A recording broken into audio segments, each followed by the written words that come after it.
சீசனுக்கு சீசன் சில பேருக்கு நோய் வரும். அது காக்கா வலிப்பு வரும், சில பேருக்கு அரிப்பு நோய் வரும், சில பேருக்கு சொறி நோய் வரும். இது சீசனுக்கு சீசன். இது வெயில் சீசன் பாருங்க, கொஞ்சம் ரொம்ப ஓவரா அதிகமா போயிடுச்சு. இந்த திருச்சிக்கு வந்தோடனேயே அடுத்த முதலமைச்சர் டிக்ளேர் பண்ணிருக்காங்க. 4 பேர் சேர்ந்து ஒருத்தரை தூக்கிட்டு போறாங்கன்னா எங்க தூக்கிட்டு போவாங்கன்னு உங்களுக்கு தெரியும். இதெல்லாம் நான் சொல்லல, தேர்தல் கமிஷன் வீடியோ எடுத்துக்கிட்டு இருக்கிறாங்க. இதெல்லாம் நீங்க தப்பா நினைச்சுக்கிட்டு கை தட்ட கூடாது.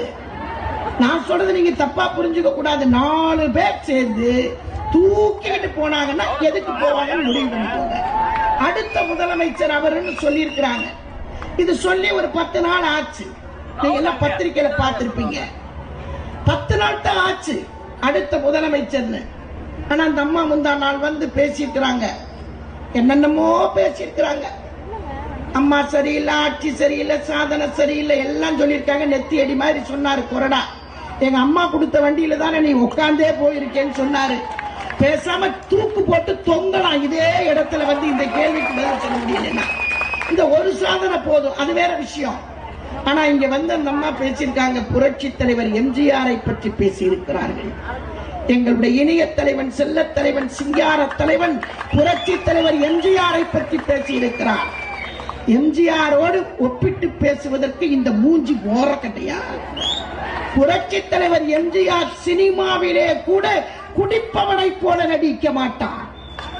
சினிமாவிலே கூட கற்பழிப்பது போல கூட நடிக்க மாட்டான். எந்த காட்சியிலாவது பெண்களை கேவலப்படுத்துவது போல, பெண்களை அவமானப்படுத்துவது போல ஒரு காட்சியிலேயாவது நடித்திருப்பாரா? அவரை கம்பேர் பண்ணலாமா? கருப்பு எம்ஜிஆர், மூஞ்சி ஓரக்கட்டை பாரு, கருப்பு எம்ஜிஆர். எம்ஜிஆர் அப்படின்னு உச்சரிக்கிறதுக்கே ஒரு தகுதி வேணாமா? ஒரு யோக்கியதை வேணாமா? கருப்பு எம்ஜிஆர். யார் கருப்பு எம்ஜிஆர்? எங்கள் தலைவர் என்ன அழகு! அவர் நடந்து வருவார் பாருங்க, படிக்கட்டுல டக்கு டக்கு டக்குன்னு வருவாரு. அப்படி மேடையில உட்கார்ந்து கண்ணாடியை கழட்டி காட்டினார்னா எல்லாம் பார்த்தவங்க எல்லாம் இருக்காங்க. அப்படி கண்ணாடி எடுத்து சுழட்டி விட்டார்னா அது ஒரு அழகு. தொப்பி எடுத்து ஆட்டி விட்டார்னா அது ஒரு அழகு. அப்படியே கட்சி பிடித்து கையில வச்சு இப்படி தொடச்சார்னா அது ஒரு அழகு. அவர் எங்க வேட்பாளர் முதலமைச்சர் சொல்றதுக்கு ஒப்பந்தம் போடுறானுங்க. நடராஜா கோச்சுக்காத, புடிச்சிட்டு வர்றான் 4 பேர் மேடையில. முதலமைச்சர் டிக்ளேர் பண்ற அன்னைக்கு, முதலமைச்சர் டிக்ளேர் பண்ற அன்னைக்கு நிக்க முடியல அவனால. தேர்தல் கமிஷன் வந்து கேஸ் போடுவாங்கன்னு எனக்கு தெரியும். ஆனா இதை விட்டா வேற வழியில திட்டி இருக்கிறது எங்க தலைவனை. இந்த இயக்கத்தினுடைய பேர எங்கள் அம்மாவை இந்த நாட்டுக்கு அடையாளம் காட்டிய எங்கள் செல்ல தலைவனை பற்றி பேசுகிறேன். நாங்கள் கேட்டுக் கொண்டிருப்போமா? புரட்சி தலைவரை பற்றி இனி ஒரு தடவை பேசுவதாக இருந்தால் அடுத்த அடி தாங்க. நான் சொல்லல, முன்னாடி உட்கார்ந்து இருக்கிற எல்லாரும் சொல்லிட்டு இருக்காங்க. அதாவது புருஷன், பொண்டாட்டி, தம்பி 3 பேருக்குமே நாக்குல சனி, நாக்குல சனி. ஏன்னா இந்த பொம்பளை பேசாம போனோமா, புருஷன் பேரை சொன்னோமா, ஓட்ட கேட்டு வந்தோமா, மக்கள் போடுறாங்களா இல்லையான்னு பேசாம போகணும். அவளுக்கு சனி இங்க திருச்சியில வந்து புடிச்சிருச்சு. இங்க சுத்தி அம்மாக்களா இருக்காங்க, எல்லாம் மாரியாயி எல்லாம் இருக்காங்க. புரட்சி தலைவரை பேசணுன்னே புடிச்சிருச்சு. அது எங்க அம்மாவை பேசணுன்னே புருஷன் வந்து எங்க இருக்கிறாருன்னே தெரியல. புரட்சி தலைவி அம்மாவை பேசின உடனேயே புருஷன் சிங்கப்பூர்ல இருக்கிறாருன்னு முந்தா நாள் செய்தி வருது. அடுத்த நாள் இல்ல இல்ல இங்கதான் இருக்கிறாருன்னு. முதல்ல எங்க இருக்கிறாருன்றத சொல்ல மாட்டேன்றான். அது வேற. நேற்றுக்கு பாத்தீங்கன்னா சென்னையில இந்த அம்மாவுடைய தம்பி ஒரு பட்டியல் வாய்ச்சிருக்கிறாரு. துணை முதலமைச்சர் வை கோபால்சாமி, நிதியமைச்சர் ராமகிருஷ்ணன், திருமாவளவன் கல்வி அமைச்சர், முத்தரசன் என்ன மந்திரிப்பா, உள்ளாட்சித்துறை மந்திரியா எனக்கே தெரியல. 4 பேர் பட்டியல் வாய்ச்சிருப்பான். ஏண்டா நாய்களா? நான் கேட்கிறேன், ஏண்டா மந்திரி பட்டியல் அறிவிக்கிறது என்ன? இந்த சுதீஷ் அறிவிக்கிறானா? யாரா முதலமைச்சர் உன் கட்சியில? ஏண்டா கோபால், இவன் விஜயகாந்தா இல்ல இவன் சுதீஷா இல்ல பிரேமலதாவா? இவன் பட்டியல் வாசிக்கிறானா இன்னெண்டாருக்கு மந்திரின்னு? நான் கேட்கிறேன், இங்க இருக்கிற சாதாரண மக்களுக்கு கூட தெரியும். ஒரு ஆட்சி அமைக்கணும்னா மெஜாரிட்டி வரணும். மெஜாரிட்டி வந்தோடனே கவர்னர் கூப்பிடணும், கவர்னர் கூப்பிட்டோடனே முதலமைச்சர் ஆவாங்க, முதலமைச்சர் ஆன உடனேயே முதலமைச்சர் கொண்டு போய் தான் மந்திரிகள் பட்டியலை கொடுப்பாங்க. இது 1ஆம் கிளாஸ் படிக்கிற பிள்ளைக்கு கூட தெரியும். ஏன்னா அந்த முட்டாள்களுக்கு தெரியலன்னா பேசாம உட்கார்ந்துருக்க வேண்டியதானே. இவர் பட்டியல் வாசிக்கிறாராமா. எப்பேற்பட்ட கோமாளிங்க பாருங்க, எப்பேற்பட்ட கோமாளிங்க. மந்திரி பட்டியல் உடனே அவர் வாசிச்சார் நேற்றுக்கு. உடனே இவர் எனக்கு துணை முதலமைச்சர் பதவி எல்லாம் வேண்டாம், என்னமோ ஆட்சி ஓட்டு பெட்டியை வச்சு இவனுக்கு 5 பேருக்கு குத்துன்னு குத்தி கொட்டி எண்ணி இவன் 234 பேர் வந்துட்டா மாதிரி இவன் உடனே எனக்கு துணை முதலமைச்சர் பதவி எனக்கு வேண்டாம். சீச்சி, இந்த பழம் புளிக்கும். ஏண்டா எத்தனை பேர் கிளம்பிருக்கீங்க இப்படி மொத்தமா? எத்தனை பேர் கிளம்பிருக்கீங்க? புரட்சி தலைவர் இருக்கும் வரை யாரையும் கோட்டை பக்கம் எம்ஜிஆர் போக விடவில்லை. இன்றைக்கு புரட்சி தலைவி அம்மா இருக்கும் வரை எந்த கொம்பனாலும் கோட்டைக்கு போகவே முடியாது. திருநெல்வேலியில் பேசுறது அம்மா 1 லட்சம் கொடுப்பாங்க, வாங்கிக்கங்க. 1 லட்சமா? ஒரு ஓட்டுக்கு 1 லட்சம். இவ்வளவு கொழுப்பு இருந்தா, எவ்வளவு திமிர் இருந்தா ஒரு ஓட்டுக்கு 1 லட்சம் கேளுங்கன்னு சொன்னா இவங்க எல்லாம் எப்படி சும்மா விடுறது? மக்களை பார்த்து நாங்க இதை செய்வோம் அதை செய்வோம் தான் ஓட்டு கேட்கணும், இல்ல இதை செஞ்சிருக்கிறோம் எங்களுக்கு ஓட்டு போடுங்கன்னு கேட்கணும். 1 லட்சம் கேட்டு வாங்கிட்டு ஓட்டு போடுங்கன்னு சொன்னா இதுவே தேர்தல் நடத்தை விதியை மீறினதா அர்த்தம் இல்லையா? தேர்தல் நடத்தை விதியை மீறினதா அர்த்தம் இல்லையா? நேரம் பிடிச்சி உள்ள போட்டுக்கணும். தேர்தல் கமிஷன் நேரம் பிடிச்சி உள்ள போட்டுக்கணும். ஓட்டுக்கு காசு வாங்குங்கன்னு தைரியமா சொல்லக்கூடியது ஜனநாயக நாட்டில். இங்க ஆட்சி என்ன சொல்லுது?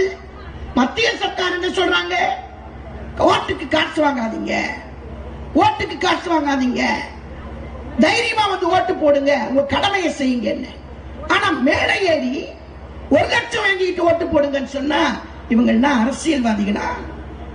அரசியலை வைத்து பிழைப்பு நடத்த வந்திருக்கிற காட்டு மிராண்டி கூட்டம் இந்த கூட்டம்.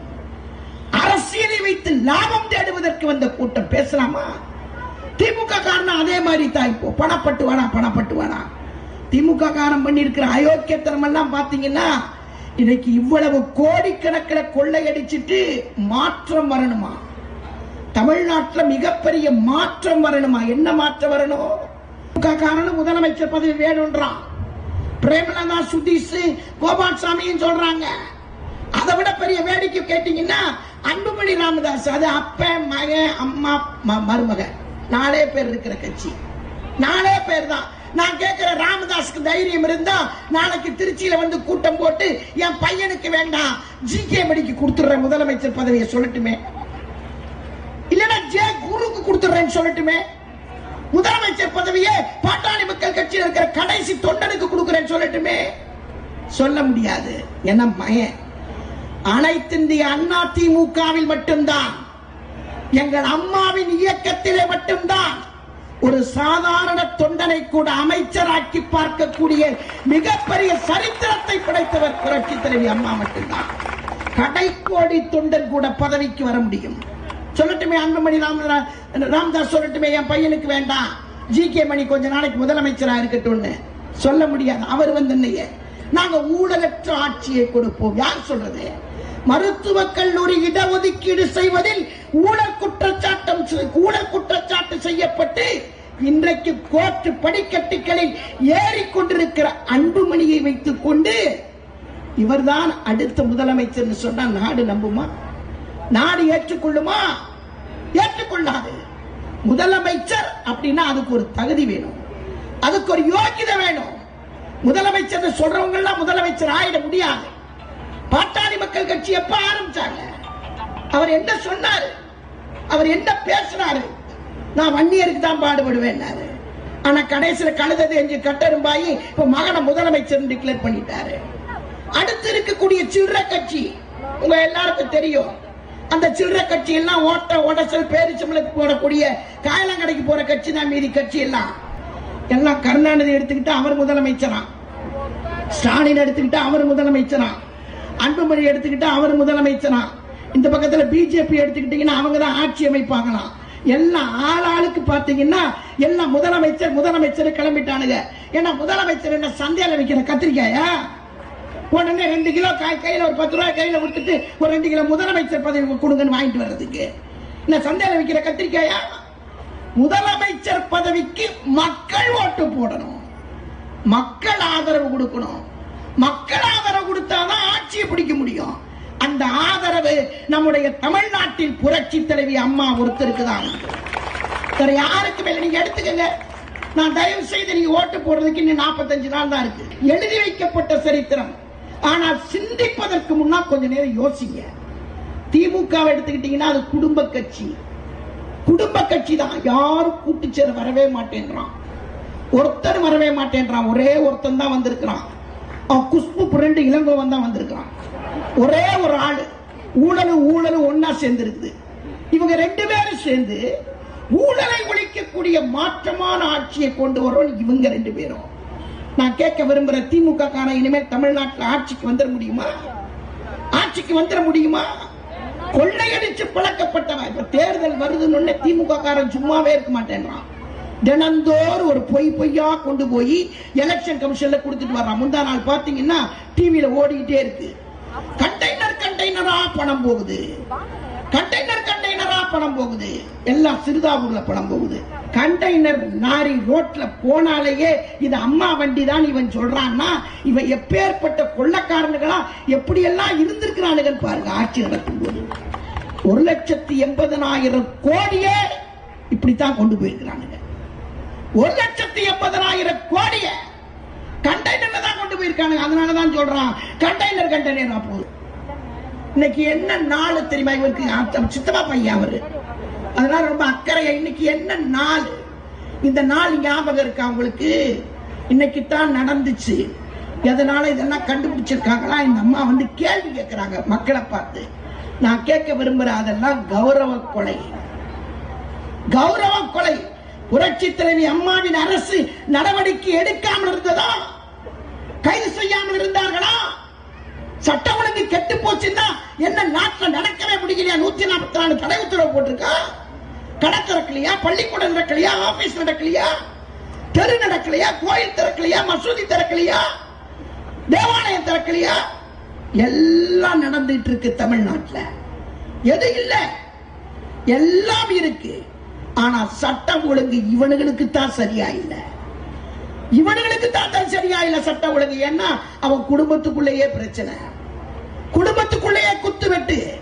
அந்த சட்ட ஒழுங்கு சரி செய்ய முடியாம தான் வெளியில வந்து அம்மா ஆட்சியில சட்ட ஒழுங்கு சரியில்லை, அம்மா ஆட்சியில சட்ட ஒழுங்கு சரியில்லைன்னு தவறான பிரச்சாரத்தை பண்ணிட்டு இருக்கிறாங்க. திமுக காரன் நமக்கு நாமே ஓட்டு போட்டுருவாங்க. மக்கள் நமக்கு நாமே இவன் எடுத்துட்டு போறதுக்கு எல்லாத்தையும் மொத்தமா இவன் எடுத்துட்டு போறதுக்கு எல்லாமே.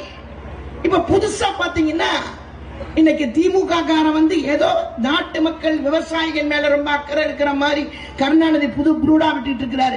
விவசாயிகளுக்காக நாங்கள் கடனை தள்ளுபடி செய்த அரசு எங்க ஆட்சி தான் இல்ல. புரட்சி தலைவி அம்மாவுடைய ஆட்சியிலேதான் வறட்சி ஏற்பட்ட போது கூட விவசாயிகளுக்கு நிவாரண தொகை தந்த தலைவர் புரட்சி தலைவி அம்மா தான். அதனாலதான் மக்கள் எல்லாரும் விரும்புறாங்க, அம்மா மரணம் விரும்புறாங்க. நீங்க எல்லா கட்சியும் பாத்தீங்கன்னா திமுகவா இருந்தாலும் சரி, தேமுதிகவா இருந்தாலும் சரி, மக்கள் நல கூட்டணிகளா இருந்தாலும் சரி, பிஜேபியா இருந்தாலும் சரி, எந்த கட்சியாக இருந்தாலும் சரி, தமிழ்நாட்டிலே ஆளக்கூடிய தகுதி இல்லாத கட்சிகள் தான்.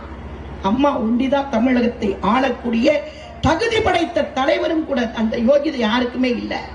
ஸ்டாலின் ஏதோ தமிழ்நாடு பூராவும் ஏதோ நமக்கு நாமே சுற்றிட்டு வந்தனே ஒரு மாயை கிரியேட் பண்ணி ஏதோ இவர் தான் எல்லாருக்கும் நல்லது செய்யற மாதிரி ஒரு சீனை கிரியேட் பண்ணி அவர் அப்படி நடிச்சிட்டு வந்தார். அந்த நாடகம் முடிஞ்சு போச்சு. அந்த நாடகம் முடிஞ்சு போச்சு, கரையேறி போச்சு. ஆனா அந்த நாடகம் முடிஞ்சதுக்கு பிறகு அவர் கருணாநிதி என்ன பண்ணிட்டாருன்னா, நீ ஒரு ரவுண்டு முடிஞ்சிருச்சுடா, நான் இனி என் பெரிய பையனை கூப்பிட்டுக்கிறேன்னு அழகிரியை கூப்பிட்டுக்கிட்டாரு. அவன் என்ன பண்ணான்? அவன் அழகா ஆணி அடிச்ச மாதிரி சொல்லிட்டான், ஆட்சி நடத்தணும்னா அம்மா மாதிரி ஆட்சி நடத்தணும், கட்சி நடத்தணும்னா அம்மா மாதிரி கட்சி நடத்தணும். இந்த என்ன பண்ணாரு? தேர்தல் நேரத்தில் இவர் ரவுண்டு முடிஞ்சு போச்சு, அடுத்த ரவுண்டு இவனை கூப்பிட்டுக்குருவோம் சொல்லி இவனை கூப்பிட்டு காதல பேசுற மாதிரி படம் வெளியில வந்துருச்சு. ஏதோ பேலன்ஸ் பண்றாராம். இந்த சண்டை வெளியே போயிடக்கூடாதுன்றதுக்காக பேலன்ஸ் பண்றாராம். ஆனா என்ன பேலன்ஸ் பண்ணாலும் கருணாநிதி குடும்பம்ன்றது அது குடும்பத்து கட்சி தான். கருணாநிதி குடும்பம்ன்றது அது குடும்பத்துக்காகவே நடத்துற கட்சி, ஆண்ட கட்சி, மக்களை பற்றி சிந்திக்காத கட்சி, மக்களை பற்றி எண்ணாத கட்சி. ஆனால் புரட்சி தலைவி அம்மா ஒருவர் தான் நல்ல அழகா சொன்னாங்க. அம்மா, என் தாய் தந்தை வைத்த பெயரை விட என்னை தமிழ்நாட்டு மக்கள் அம்மா என்று அழைக்கிறார்களே, அந்த ஒரே ஒரு மகிழ்ச்சியே எனக்கு போதும் என்று சொன்னார். வேற மகிழ்ச்சியே எனக்கு தேவையில்லை, அந்த ஒரு மகிழ்ச்சி எனக்கு போதும் என்று சொன்னார். நீங்க எல்லாம் சொல்லுங்க பாப்போம், நீங்க எல்லாம் சொல்லுங்க பாப்போம். ஸ்டாலின் சொல்வானா? கருணாநிதி சொல்வாரா? பிரேமலதா சொல்வானா? விஜயகாந்த் சொல்வாரா? யார் சொல்வாங்க? யாரும் சொல்ல மாட்டாங்க. நான் இன்னமும் கேட்கிறேன். இப்ப திடீர்னு பாத்தீங்கன்னா டெல்லியில இருந்து வந்தவங்க எல்லாம் புதுசு புதுசா ஒன்ன சொல்லிட்டு இருக்கிறாங்க. புதுசு புதுசா அம்மாவை பார்க்கலன்னு. இன்னைக்கு கூட பத்திரிகையில வந்திருக்கு, அம்மா அவர்கள் மத்தியிலே இருந்து வந்தவர்களை கோட்டையிலே சந்தித்து பேசியிருக்கிறார். மத்திய அமைச்சர்களை சந்தித்து பேசியிருக்கிறார். பத்திரிகையிலே படவெளி வந்திருக்கிறது. தேர்தல் நேரத்திலே களங்கம் கற்பிக்க வேண்டும் என்பதற்காக அவங்க சொன்ன கருத்தெடுத்து கையில வச்சுக்கிட்டு வெங்கையா நாயுடு பார்க்கலையா? வெங்கையா நாயுடு மணிக்கணக்கில் பேசலையா? நாட்டில் இருக்கிற பிரச்சனைகளை பற்றி சொல்லலையா? ஏன் இந்திய நாட்டினுடைய பாரத பிரதமர் மோடி போயஸ் இல்லத்துக்கு வந்து அம்மாவை பார்த்து விட்டு போகவில்லையா? அது ஒண்ணு போதாதா சான்று? அவர் யாரோ சொன்னாரா, உடனே கருணாநிதி பிடிச்சிட்டா இதுக்கு அம்மா தான் பதில் சொல்லணும், அம்மா தான். ஏன் உனக்கே பதில் சொல்லணும்? உனக்கே பதில் சொல்லணும்? உனக்கு பதில் சொல்ல வேண்டிய அவசியம் இல்லை. எங்கள் அம்மா நிறை குடம் தழும்ப மாட்டார். நீங்க எல்லாம் கொற கொடம் குதிச்சுக்கிட்டு இருக்கிறீங்க, கொற கொடம் குதிச்சுக்கிட்டு இருக்கீங்க. நிறையதோட எங்க அம்மா எப்ப பேசணுமோ அப்ப பேசுவாங்க.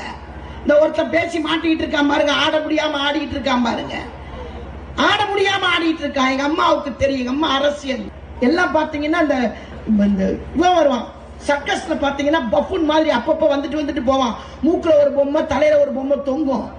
சர்க்கஸ்ல இடையில வந்துட்டு போவான் பஃபூன். அந்த மாதிரி இதெல்லாம் பஃபூன் கூட்டம் தான். இந்த இடையில வந்துட்டு போவாங்க. ஆனால் மக்களுக்காக செய்யக்கூடிய ஒரே தலைவர் புரட்சி தலைவி அம்மா மட்டும்தான். நீங்க உண்மையிலேயே உங்களுக்கு தெரியும் பஃபூன்லாம் யார் வந்துட்டு போறாங்கன்னு. இந்த பஃபூன் கூட்டம் மறுபடியும் ஆள வேண்டும் என்கிற ஆசையோடு வருவதற்கு ஒரே காரணம், நாட்டை சுரண்ட வேண்டும், கொள்ளையடிக்க வேண்டும், எப்படியாவது குடும்பத்தை காப்பாற்ற வேண்டும் என்று அலைந்து கொண்டிருக்கிறார்கள். மாற்று கருத்து இருக்கவே முடியாது. சூரியன் சுடத்தான் செய்யும், கொதிக்கும், யாரும் போய் நிக்க மாட்டாங்க. ஆனா இலை என்பது நிழல் தரும் இலை, நிழல் தரக்கூடிய இலைகளை தாங்கி இருக்கிற மரத்திற்கு கீழே மக்கள் நிற்பார்கள் இலை பார்வதற்கு. அந்த இலை ஏதாவது நோய் ஏற்பட்டால் மருந்தாக பயன்படுத்தக்கூடிய பச்சை இலை அந்த இலை. அதே போல மக்களுக்கு மருந்தாக பயன்படுத்தக்கூடிய வேப்பிலை இரட்டை இலை. இந்த இரட்டை இலை உதிர்ந்து போயிடும் சொன்னா நீங்க தான் உதிர்ந்து போயிடுவீங்க. 72ல உதிராத இலை, 77ல உதிராத இலை, 80ல உதிராத இலை, 84ல உதிராத இலை, 87ல உதிராத இலை, 91ல உதிராத இலை, 2001ல உதிராத இலை, 2016ல மிகப்பெரிய மரமாக வளர்ந்து இந்த நாட்டு மக்களை காப்பாற்றக்கூடிய, இளைப்பாறக்கூடிய மிகப்பெரிய மரமாக அடர்த்தியான இலை இருக்கக்கூடிய, மக்கள் என்கிற இலை இருக்கக்கூடிய மரம் என்பதை மட்டும் நான் இந்த நேரத்தில் அவர்களுக்கு தெரிவித்துக் கொண்டு வாய்ப்புக்கு நன்றி கூறி விடைபெறுகிறேன். நன்றி.